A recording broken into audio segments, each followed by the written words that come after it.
Hello everyone, welcome back to a online solution. मैं हूं अशफाक। तो आज बहुत दिनों के बाद लाया हूं आपके सामने मैथ का very very important subjective question.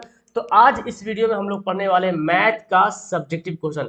तो बहुत अच्छा अच्छा मैंने सवाल लिया है और वही सवाल है जो सवाल एग्जाम में पूछा जा चुका है, ठीक है ना। बिकॉज मैं इसी तरह के सवाल ला रहा हूँ और जब आप सवाल पढ़ोगे तो लगेगा यार ये सवाल तो मैं तो बनाया हूँ, है ना। बहुत ही आसान है और आप आराम से बना पाओगे। तो चलिए स्टार्ट करते हैं। अगर आप क्लास 10th में अच्छी तरीके से पढ़ाई कर रहे हो तो मेरी उम्मीद से है कि ये सब सवाल आप आराम से बना पाओगे, नहीं तो फिर आपको देखना पड़ेगा, सीखना पड़ेगा, ठीक है ना। और बना करके नीचे बताना भी कि आपने कितना सही बनाया, कितना आप सवाल बना पा रहे हो, ठीक है ना। और चाहो तो आप वीडियो को पॉज कर लेना और पहले आप खुद बनाना, फिर आप आंसर मिलाना, ठीक है ना। नहीं तो फिर नीचे देखें। और सबसे पहले आप मुझे इस आईडी पे मुझे फॉलो कर सकते हैं अगर आप चाहते हैं तो। नीचे डिस्क्रिप्शन में इसका लिंक दिया हुआ है, वेबसाइट का भी लिंक दिया, आप वेबसाइट पे जाकर टेस्ट वेस्ट भी दे सकते हो, ठीक है ना। चलिए सवाल शुरू करते हैं। सबसे पहला सवाल और सबसे अच्छा सवाल यहाँ पे है हमारे सामने है कि सिद्ध करना है कि 1 - sin θ बाई 1 + sin θ बराबर ये सिद्ध करना है, ठीक है ना। तो देखिए इसको सिद्ध कैसे करेंगे। सबसे पहले इसका सॉल्यूशन करते हैं यहाँ पे। देखिए जी, हमको यहाँ पे पहले सवाल उतार लेना, ठीक है। क्या उतारना, ये हमारा दिया हुआ है, ये RHS दिया हुआ है, ये LHS दिया हुआ है, ठीक है ना। तो LHS को मैं यहाँ पे नोट करता हूँ, क्या है 1 - sin θ बटे 1 + sin θ। जब भी ऐसे दिया रहे तो इसको करना परमेयकरण। परमेयकरण को बोलते करनी। और करनी यानी कि परमेयकरण कैसे करते हैं, तो ये जो नीचे जो दिख रहा है नीचे बटा में, इसको ऊपर नीचे से गुना कर देंगे, यानी कि 1 और ये प्लस वाला बन जाएगा माइनस, ठीक है। इस बात को याद रखिए, ठीक है। प्लस वाला क्या बनेगा, माइनस बनेगा। अगर माइनस होता तो प्लस बनता। यहाँ तक बात क्लियर है, आपने पढ़ा भी है पहले 9th क्लास में भी। ये देखिए 1 - sin θ 1 - sin θ दो बार है। जैसे देखो 2 × 2 ये भी दो बार है, तो इसको कैसे लिखते हो, 2 का स्क्वायर लिखते कि नहीं लिखते। तो मान लो कि 1 - sin है, तो हम यहाँ पे लिख सकते हैं 1 - sin θ का होल स्क्वायर, है ना जी। दो बार तो लिख दिया। अच्छा नीचे देखो 1 + sin 1 - sin फॉर्मूला को पता है, A + B × A - B। तो क्या फॉर्मूला होता है, A² - B²। ये फॉर्मूला को याद रखना है। तो देखो इसी शक्ल का है कि नहीं, A + B A - B। तो A यहाँ पे क्या है 1, 1 का स्क्वायर। अच्छा 1 का स्क्वायर लिखूं चाहे ना लिखूं, 1 का स्क्वायर लिखो चाहे ना लिखो, कोई फर्क पड़ता है, कुछ फर्क नहीं पड़ने वाला। तो 1 का स्क्वायर माइनस A का स्क्वायर माइनस B का स्क्वायर sin²θ, ठीक है ना। अच्छा यहाँ पे सॉरी, सवाल में यहाँ पे स्क्वायर होना चाहिए, स्क्वायर छूटा हुआ है, ठीक है। अच्छा अब इसको हम कैसे कर सकते हैं, 1 - sin θ का होल स्क्वायर, ठीक है ना। और बटे 1 - sin² θ का फॉर्मूला क्या होता है, cos²θ। क्लियर है इतनी बातें।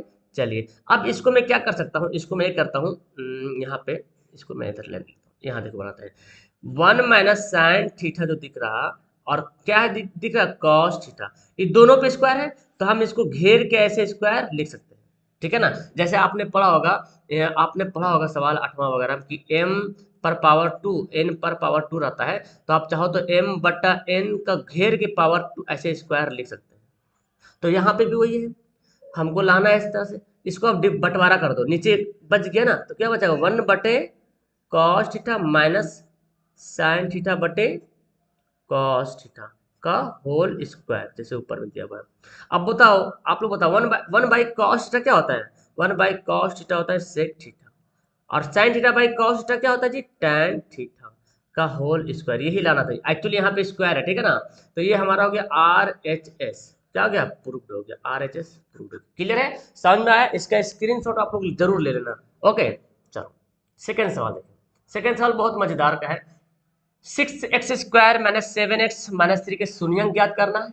ओके, पोलिनोमियल है दिया हुआ, इसका क्या निकालना है, जीरोज निकालना है, शून्यंक, तथा इनके शून्यंकों और गुणांकों के बीच संबंध की सत्यता की जांच करना है, ठीक है ना। चलिए तो हमारा जो सवाल दिया उसको पहले क्या निकालेंगे, शून्यंक निकालेंगे।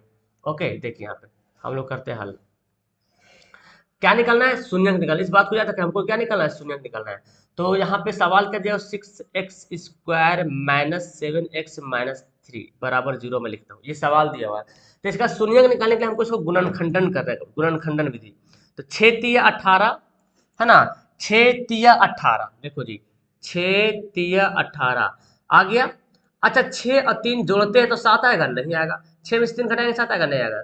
और तो 9×2 = 18, है ना जी, 9×2 = 18 भी होता है। तो 9 को 2 से जोड़ेंगे तो 11 आ जाएगा, है ना। और 9 को 2 से घटाएंगे 7 आ जाएगा, 7 ही तो लाना था हमको ना। तो इसको हम लिख सकते हैं 6x² माइनस, क्या लिखेंगे, बड़ा वाला हमको हमको लाना -7x, इसलिए बड़ा को लिखेंगे माइनस में, छोटा को लिखेंगे प्लस में। तो -9x + 2x -3 = 0। अब क्या करेंगे, अब देखो यहाँ पे इन दोनों कॉमन लेंगे, 3x क्या हो जाएगा, कॉमन हो जाएगा। तो 3 दूना 6 से बचेगा और 3 तिया 9 हो गया। चलिए अब यहाँ पे इन दोनों में क्या कॉमन हो रहा है, बोलेंगे सर कुछ नहीं हो रहा, तो 1 तो हो रहा ना कॉमन, 2x - 3 हो गया बराबर 0। अब जो ब्रैकेट में जो मिला है इसको एक जगह लिखते हैं, यानी कि 2x - 3 यहाँ पे मिल गया ब्रैकेट में, और क्या है 3x + 1 ये मिल गया बराबर 0। अब क्या करेंगे, इन दोनों को अलग अलग, ये दोनों गुना है, इनकी ये 0 के बराबर भी है, ये भी 0 के बराबर है। तो 2x - 3 = 0, 2x बराबर 3 हो जाएगा, माइनस जाके प्लस बनेगा, x बराबर 3/2 हो गया। एक हमारा शून्य का 3/2। अच्छा दूसरा है 3x + 1 = 0, 3x बराबर क्या हो जाएगा -1 और x बराबर हो जाएगा -1/3। ये हमारा शून्यंक आ गया, है ना। आप यहाँ पे हम चाहे तो लिख सकते हैं, इसलिए शून्यंक बराबर 3/2 और -1/3। अब क्या बोलता है सवाल में, सत्यता की जांच करना है ना। चलिए सत्यता की जांच करते हैं, सत्यता की जांच करना है। तो सत्यता की जांच करना क्या करेंगे, सबसे पहले शून्यंकों का योग बोल रहा है ना, इनके शून्यंकों को गुणांकों के बीच सत्यता की जांच करना है। तो हम लिखेंगे, सबसे पहले लिखेंगे शून्यंकों का योग, शून्यंकों का योग, है ना, ऐड करेंगे। तो योग मतलब क्या हुआ, ये दोनों जोड़ दो, 3/2 प्लस और -1/3 है ना, इसको जोड़ना, देखो माइनस था इसलिए आपको यहाँ पे माइनस लिखना पड़ेगा। तो 3/2 -1/3 जोड़ दीजिए, कितना हो गया, 3, इसका एलसीएम 6 हो जाएगा, 2 तिया 6, 3 तिया 9, 3 दूना 6, 2 एकम 2, कितना आ गया 7/6 आ गया। अच्छा अब जो 7/6 है इसको हम क्या लिखेंगे, देखो ये जो 7 दिख रहा है यहाँ पे, ये हमारा दिख रहा है, ये ए के रूप में, ये बी के रूप में, सी के रूप में, यही तीनों में से कोई आएगा, यहाँ पे 7 आ गया। तो हम यहाँ पे जो फॉर्मूला बनता है, माइनस बाहर लिखना है, और 7 किसका गुणांक है, बोलो 7 किसका गुणांक हो रहा है, एक्स का गुणांक। तो लिखेंगे माइनस बाहर में एक्स का गुणांक, क्या लिखेंगे, एक्स का गुणांक। ओके, एक्स का गुणांक वहां पे मैंने लिख दिया। अब बटे में लिखो, अब 6 किसका गुणांक हो रहा है, 6 देखो x² का गुणांक, तो लिखेंगे x² का गुणांक। उसको घेरे क्यों ब्रैकेट में, क्योंकि माइनस में था। तो एक शून्यंकों का योग निकल गया, यही सत्यता की जांच हो रही है, ठीक है ना।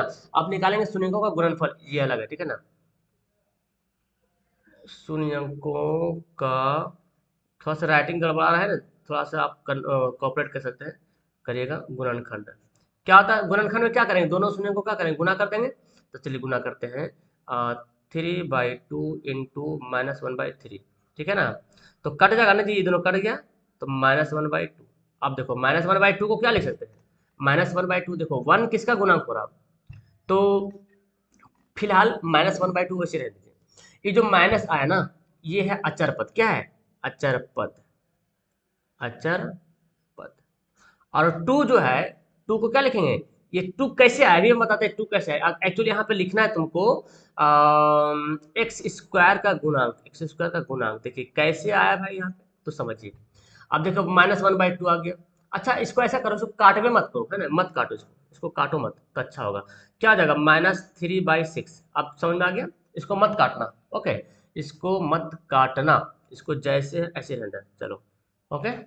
तो 3 एकम 3 हो गया, 3 अच्छा हो गया। अब देखो -3 है, देखो -3 किस, ये -3 क्या है, अचर पद है, और 6 क्या, x² का गुणांक है, तो लिख दिया यहाँ पे अचर पद और x² का गुणांक, बाकी माइनस में था तो माइनस में आया। तो ये हमारा क्या होगा, सत्यता की जांच हो गई। इतना लिखोगे तो आपको मिलेगा 2 नंबर या 3 नंबर। ये सवाल बहुत ही फैंटास्टिक है, ये आपको वज्र गुणन विधि से हल करना। भाई जिसको वज्र गुणन विधि आता है तो बहुत अच्छी बात है, नहीं आता है तो देखो सवाल एकदम ऐसे ही डिट्टो पूछता है कि वज्र गुणन विधि से हल करें। सवाल आया हुआ है 2020 में शायद सवाल पूछा गया, ठीक है ना। तो ये भ्रम में ना रहे सर कि कौन कौन सा सवाल आप दे दिए, ठीक है ना। हम वही सवाल देते हैं जो एक्चुअली में आया हुआ सवाल है। चलिए हल करते हैं। तो पहले इक्वेशन लिख लेते हैं, क्या क्या दिया हमारा, 7x - 2y = 3, ठीक है ना। और इसको हम क्या करेंगे, इसको अरेंज कर लेंगे, कैसे अरेंज करेंगे भाई, तो 7x - 2y और 3 को इधर ले चलेंगे -3, ठीक है। तथा अब दूसरा हमारा समीकरण क्या दिया हुआ है, देखिए 22x minus 3y equal to 16। यहाँ पे क्या हो जाएगा 22x minus 3y minus 16 equal to 0 हो गया। अब देखिए वज्र गुणन विधि से हल करने का तरीका समझिए, फॉर्मूला समझिएगा सब समझ आ जाएगा, ठीक है ना। ये जो हमारा है, ये जो हमारा दिख रहा है ना, ये a1x plus b1y plus c1, ये क्या है a2x plus b2y plus c2, यानी कि ये हमारा a1 है, ये हमारा b1 है, ये हमारा c1 है, c1 है, और ये हमारा a2 है, ये हमारा b2 है। b2 मतलब जैसे देखो a1 कितना है 7 है, b1 कितना है -2 है, c1 कितना है 3 है, a2 कितना है 22 है, b2 कितना है -3 है, और c2 कितना है -16।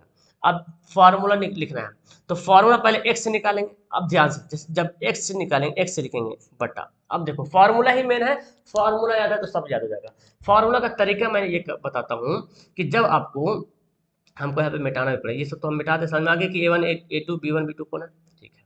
अब देखो जब आपको निकालना है ना, जब आपको निकालना है इसका x निकालना है, तो इस x वाला को झाप लेंगे, ठीक है, झाप लिया। चलिए अब जब x वाला को झाप लेंगे, तो अब यहाँ पे क्या बनेगा, अब मेरे पास यहाँ पे बचेगा क्या, ये देखिए। तो हमको पहले गुना जो करेंगे ना, पहले जब भी मल्टीप्लाई करें तो पहले ऐसे इस तरह से गुना करेंगे, ऐसे, फिर ऐसे गुना करेंगे, और फिर ऐसे जाएंगे, मतलब इसी तरह से करना है। अब देखो इसको इससे गुना करेंगे, इसको इससे गुना करेंगे, तो ये क्या है, ये b1 है ना, ये b1 है, तो लिख देंगे b1। और ये क्या है 16 क्या है a1 b1 c1 a2 b2 c2, c2 है तो लिख देंगे b1 c2। देखिए फार्मूला बन जाएगा। अब यहाँ पे डाल देना माइनस।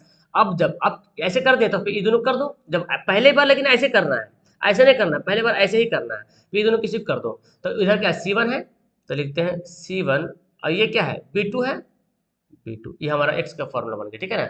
अब लिखते हैं y बराबर। अब देखिए ध्यान से, जब y बराबर हमको लिखना था, तो अब क्या करेंगे, हमको यहाँ पे y वाला को मिटाना पड़ेगा, ठीक है ना, y वाला को क्या करना पड़ेगा, मिटाना पड़ेगा जी। तो y वाला को मिटा देते हैं, क्या फर्क पड़ेगा, y वाला को ऐसे झाप लेते हैं, देखिए ऐसे झाप, इसको झाप लेना है, झाप दिया मैंने।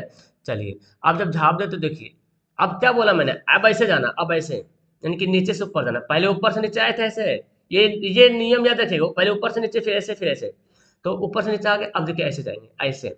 तो पहले यही दोनों जो गुना करना है, ये दोनों, तो ये क्या है बोलो, ये a2 है, तो लिख देंगे a2, या ये क्या है c1 है, a2 c1 हो गया ना, माइनस हो गया। आप देखो ये कर देता, ये दोनों कर सकते हो, ये दोनों कर देते, ये दोनों जैसे ऐसे करो तो ऐसे करो, बात तो बराबर है। तो चलो मैं लिखता हूँ a1 है, और ये क्या है c2 है, हो गया ना जी, a1 c2 क्लियर है। चलिए अब हम यहाँ पे लिखेंगे 1/में। अब 1/में आपको ख्याल क्या रखना है, ख्याल ये रखना है कि ये वाला जो पोर्शन हमारा दिख रहा है ना, इसको हम क्या करेंगे, हाइड करेंगे, ये वाला पोर्शन जो दिख रहा है इसको छुपा लेंगे। तो अब हमको ऐसे करना, अब फिर हमको ऐसे चलना है, यानी कि ये दोनों से हमको ऐसे चलना है।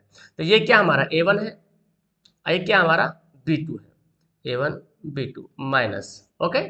और फिर हमारे इसको कर लेते गुना, यानी कि ये क्या है b1 है, देखो ये b1 है ना, b1 को इससे गुना करेंगे, b1 को a2 से गुना करेंगे, यही फॉर्मूला है। अगर इस फॉर्मूले को आप अच्छी तरीके से समझ लेते हो, तो मैं जहां तक समझता हूं कि आपको फिर आगे कहीं पे कोई दिक्कत नहीं होगी।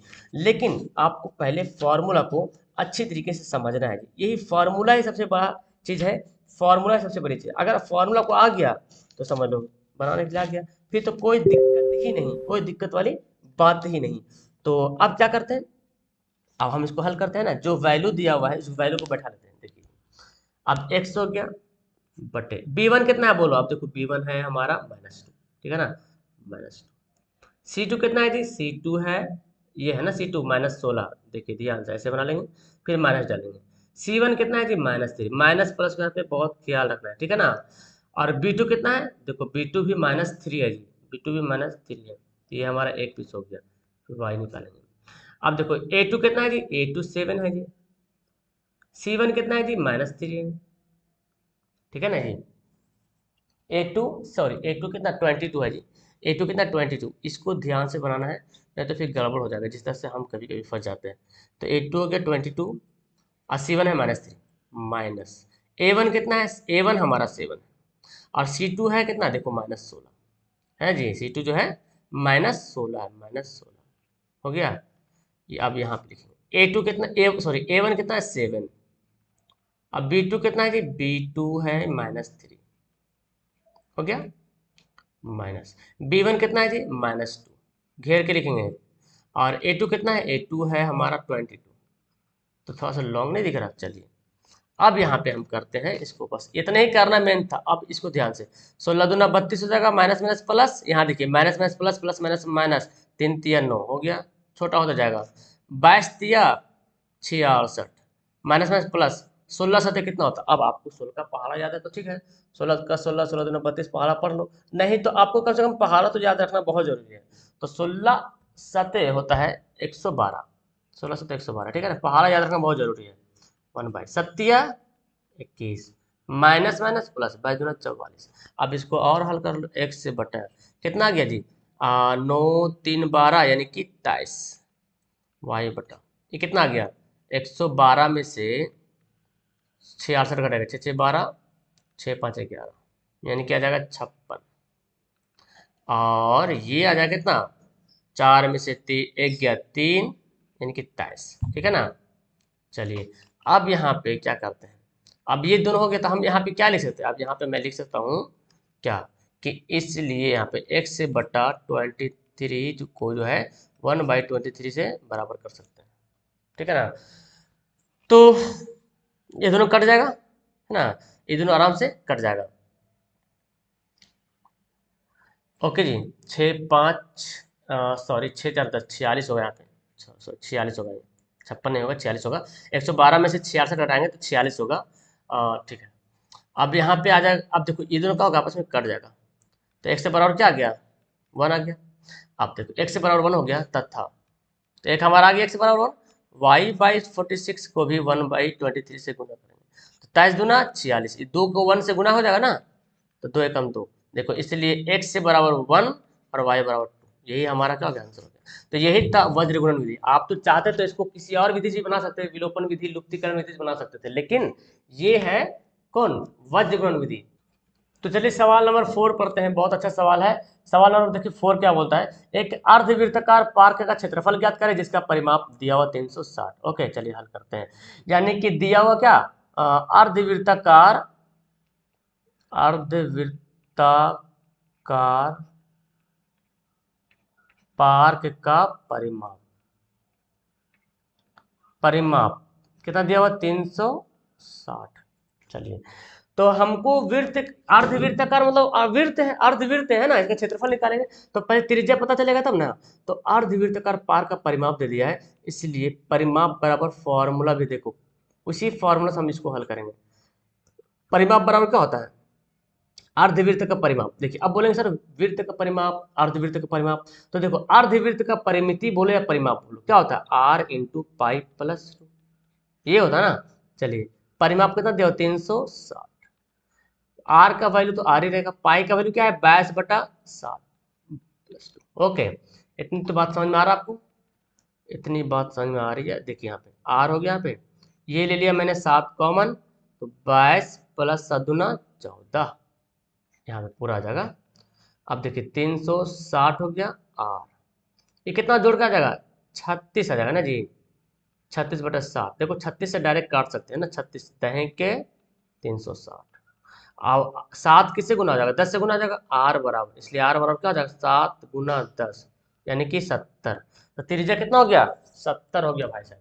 अब क्या निकालना है, वृत्त का पार्क का क्षेत्रफल, इसलिए अर्धवृत्ताकार पार्क का क्षेत्रफल क्या फॉर्मूला होता है, πr²। तो पाई का वैल्यू 22/7, आर कितना है 70 × 70, काट दो इसको जी, 7 से कट गया, 7 है कि 70, तो 22×7 = 154 और 2 जीरो बैठा दो। ये तो पार्क है तो मीटर में ही होगा, है ना जी, मीटर में होगा, क्योंकि इस पार्क है तो सेंटीमीटर में तो रहेगा ना, पार्क जब मीटर है। ये हो गया हमारा क्या आंसर, ठीक है। तो ये बस इजी सा सवाल था, अर्धवृत्ताकार पार्क का क्षेत्रफल, हम लोग पार्क का क्षेत्रफल निकाल लिए, ठीक है ना। 22×7 = 154 होता है और 2 जीरो बैठा दिया मैंने। अब आखिरी सवाल पढ़ते हैं, ठीक है ना। एक लंबवृत्तीय शंकु की ऊंचाई दिया हुआ है, और आधार की त्रिज्या दे तो आयतन निकाल कितना आ गया। देखो सबसे खासियत ये है ना, मेरी वीडियो में खास करके मैं ख्याल रखता हूँ दोनों इस तरह के स्टूडेंट को, जो इंग्लिश वाले स्टूडेंट उसका भी ख्याल रखता हूँ, क्योंकि बहुत सारे ऐसे ऐसे बंदे हैं, मैं जानता हूँ उन लोग को, कमेंट पढ़ता हूँ कि सर इंग्लिश में ये सवाल लाजी सब प्रॉब्लम होती है, तो उसके लिए मैं ज़्यादा थोड़ा सा मेहनत करता हूँ और उसका भी सोल्यूशन हो जाता है, ठीक है ना। तो हिंदी में, इंग्लिश में, और आप ऐसे भी हिंदी वाले स्टूडेंट को थोड़ा सा इंग्लिश में फोकस मारना जरूरी है, जानना भी जरूरी भाई साहब कि हाइट ऑफ राइट सर्कुलर का मतलब क्या होता है, लंबवृत्तीय कोण, कोण मतलब क्या होता है, शंकु, इसके जो दिया हुआ रेडियस मतलब त्रिज्या है, अब बेस मतलब आधार है, देन वॉल्यूम, वॉल्यूम मतलब आयतन। तो इतनी बात आपको समझ में आनी चाहिए, तब आगे जाकर के ना बुढ़वक नहीं बन पाए, आप आराम से इंग्लिश में सवाल समझ पाइएगा, ठीक है ना। तो यही सवाल, यही फायदा होगा आपको, हिंदी वाला को फायदा होगा और इंग्लिश वाला को तो खैर दोनों हाथ में लड्डू भाई है। चलिए यहाँ पे क्या दिया हुआ, शंकु की ऊंचाई है ना, तो हमें अब लेते हैं शंकु की, थोड़ा सा मेरे राइटिंग पे ध्यान दीजिएगा, कभी कभी हम ऐसे लिख रहे हैं ना, डिजिटली पेन से लिख रहे इसलिए हो रहा। शंकु की ऊंचाई मतलब एच, कितना दिया हुआ है 24 भाई। देखो जो इंग्लिश वाले हैं आप सिर्फ एच लिखेंगे है ना, चलेगा। हाइट ऑफ कौन लिख लेंगे, height of A right angle circular कौन इज 24 एंड रेडियस यानी कि त्रिज्या कितनी दी हुई है, देखिए यहाँ पे त्रिज्या, त्रिज्या को रेडियस बोलते हैं यानी कि आर, कितना दिया हुआ है 7 सेंटीमीटर। तो अब क्या निकलना, आयतन, इसलिए शंकु का आयतन, इसलिए शंकु का आयतन आप लोग क्या लिखेगा, इसलिए वॉल्यूम ऑफ कोन, क्या फॉर्मूला होता है 1/3 पाई r² h। देखिए इतना सारा फॉर्मूला होता है, 1/3 पाई का वैल्यू 22/7, आर कितना है भाई 7 गुना 7, और एच कितना है 24, लगा दो 7 7 कट गया, 3 8 24, अब आपको गुना करना है यहाँ पे जी, तो 22 गुना 7 गुना 8, तो 22 7 154 होता है गुना 8, अब गुना कर लो, एक 8 चौक 32 के 2 बाकी 3, 8 पचे 40, 3 43 के 3 बचा 4, 8 कम 8 8 4 12 है ना जी। मैं थोड़ा सा 154 को 8 से गुना किया तो कितना आ गया 1232, ये क्या आ जाएगा सेंटीमीटर में दिया, सेंटीमीटर स्क्वायर सॉरी क्यूब है ना, आयतन है तो क्यूब लिखेंगे, सेंटीमीटर क्यूब, ठीक है ना। आयतन को हम लोग क्या लिखते हैं, क्यूब में लिखते हैं, कैसे लिख देता हूँ मैं, आयतन को लिखते हैं सेंटीमीटर क्यूब, ठीक है। तो यहाँ पे हमारा क्या हो गया, राइट आंसर हो गया। ओके, उम्मीद करता हूँ कि आपको ये लॉन्ग क्वेश्चन बहुत अच्छे तरीके से समझ में आएगा। खास करके आपको यहाँ पे ध्यान किसको देना है, जो वज्र गुणन विधि वाला जो प्रश्न है ना उस पर आपको ज्यादा फोकस करना है। ओके, मिलता हूँ नेक्स्ट वीडियो में, अच्छी लगी तो लाइक करने, पहली बार आए तो चैनल को सब्सक्राइब करके चैनल पे जुड़ जाए, और क्लासेस सुबह शाम 7 बजे, शाम को 7 बजे क्लास चलती है, जरूर क्लास को अटेंड करें। और हमारा वेबसाइट है, मैंने आपको बताया था हमारा वेबसाइट है, और उस वेबसाइट पर जाके आप ऑनलाइन टेस्ट भी दे सकते हैं। वेबसाइट का लिंक नीचे डिस्क्रिप्शन में दिया हुआ www.aa online, ऐसे आप सर्च कर सकते हो, AA ऑनलाइन सोल्यूशन भी सर्च करिएगा तो आ जाएगा, है ना। और आप मुझे टेलीग्राम पे जरूर फॉलो करें, इसका मैं PDF भी टेलीग्राम पे शेयर करने वाला हूँ। ओके, मिलता हूँ नेक्स्ट वीडियो में, that's all, thank you everyone, bye.